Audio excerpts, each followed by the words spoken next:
In this quick tip, we're going to take a look at the basics of the ring scooping tool. So of course, ring scooping is a way to remove some metal and lighten up some of your heavier rings.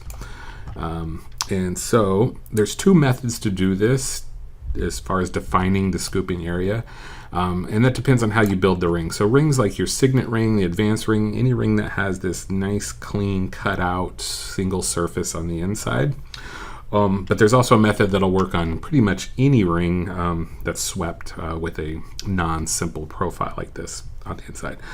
So if you use the finger trim to cut out your ring finger, things like that, that would leave a single cutout as well. So it depends on which ring, but I'll show you both methods, and you'll choose depending on once you see what the surfaces look like on the inside. So basically, I have a simple signet ring here.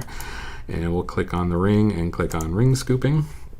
Okay, so my first tab is defining the ring and the ring size. So I already pre-chose the ring, signet ring, and the ring size is predefined because the ring I used was built using a ring size builder. If you don't have a ring that was built with the ring size builder, you'll have an option of defining the finger size inside the tool here. But most rings are built using some sort of circle in the middle, so it's usually already good to go. So then we skip to the second tab and choose how we're going to scoop. So the area that we're going to choose is either going to be finger sized or cylinder cut.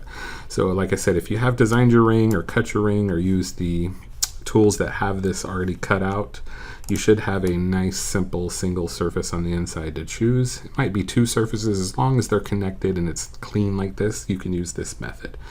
And if it works, after you highlight that blue, if you switch over to the scoop law tab or defining the scooping, if you see a nice clean preview of these yellow lines, then it worked. If it didn't, go back and use the other method.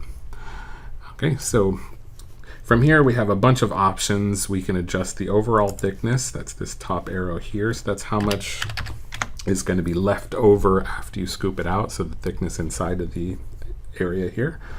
There's options for various thicknesses. The margin we can change, which will affect the side scooping, which is really nice because sometimes you want a thicker side but less at the top, so those can be defined separately.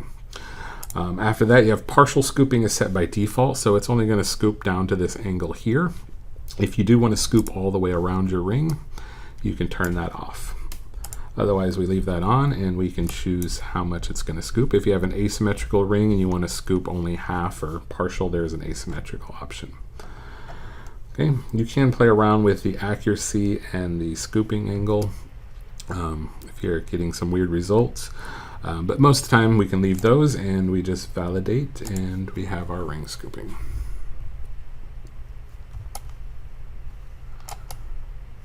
Okay, so just like that, it replaces that surface with that scooped out area. Really nice blend with the surfaces. You get some beautiful scooping. So real quick, I'll show you the other method on another ring.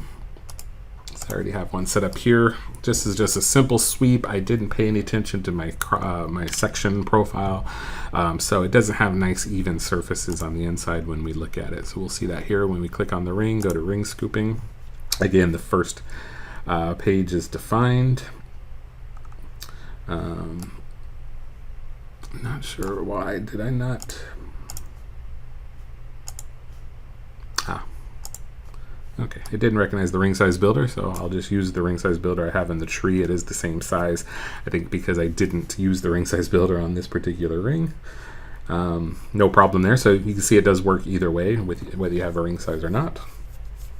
And we'll go into the second tab. So here we see the area. So with the area method, we can see that my area goes way out to the side of the ring. It's not cut or defined in the curve properly. So we'll use the cylinder cut method instead. So what that does is it's going to recut the ring finger offset by a little bit.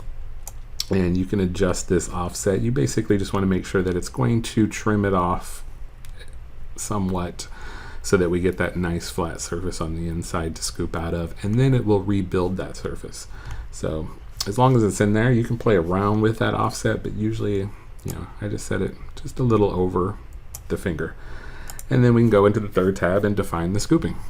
Once again, if you have a nice clean ring like this, it should give you the yellow preview, and it's all adjustable like before. So you set your thicknesses, margins, angles, etc.